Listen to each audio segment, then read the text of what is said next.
राज्य रे थिबा प्रत्येक स्कूल पे आसीची एक बड़ सूचना। बर्तमान जहाँ भी किसी नुआ अपडेट मिलूची से बाबद रे प्रत्येक अभिभावक और शिक्षक शिक्षयित्री जानी रखिबा जरूरी।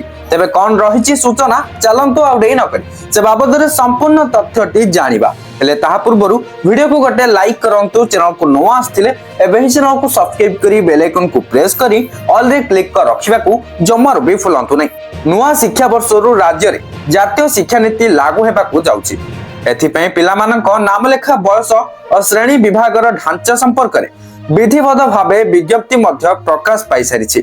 नुआ शिक्षा पद्धति अनुसार प्राथमिक शिक्षा स्तर रे प्रथम थर पई प्री स्कूल शिक्षा बा शिशु बाटिका खलिबो। 5 रु 6 वर्ष बयसर पिलामाने तहिरे नाम लेखाइबे बोली विद्यालय और गणशिक्षा विभाग पक्षरु सोमवार एक विज्ञप्ति प्रकाश पाइछि। नुआ शिक्षा नीति अनुसार पिलांक नामलेखा बयस रे मध्य परिवर्तन होइछि। पूर्वरु 5 वर्ष पूर्ण हेले प्रथम श्रेणी रे नाम लेखा हेउथुला, एथिरे परिवर्तन करा जायछि। 6 वर्ष पूर्ण हेबा परे जाई जने पिला प्रथम श्रेणी रे नाम लेखाई पारिबो।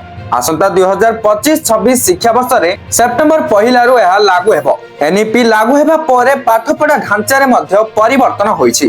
पूर्वरु दशम और द्वादश श्रेणी ढांचा रे 18 वर्ष पर्यंत पाठ पढ़ुथिले छात्र छात्री। यह परिवर्तन होई 5+3+3+4 ढांचा होइछि। एही चारोटी वर्ग को यथाक्रमे प्रारंभ बा मौलिक, प्रस्तुति, मध्य एवं माध्यमिक स्तर भावे नामकरण करा जायछि। छात्र छात्री माने 3 वर्ष रु नाम लेखाइबे। वर्तमान जहाँ भी किछि नुआ अपडेट आस्तिला बाबद रे समस्ते जानि रखिबा जरूरी। तेणु करी ए वीडियो टी को शेयर करी समस्तक पाखरे अपडेट टी को पहुंचाई दियंतु।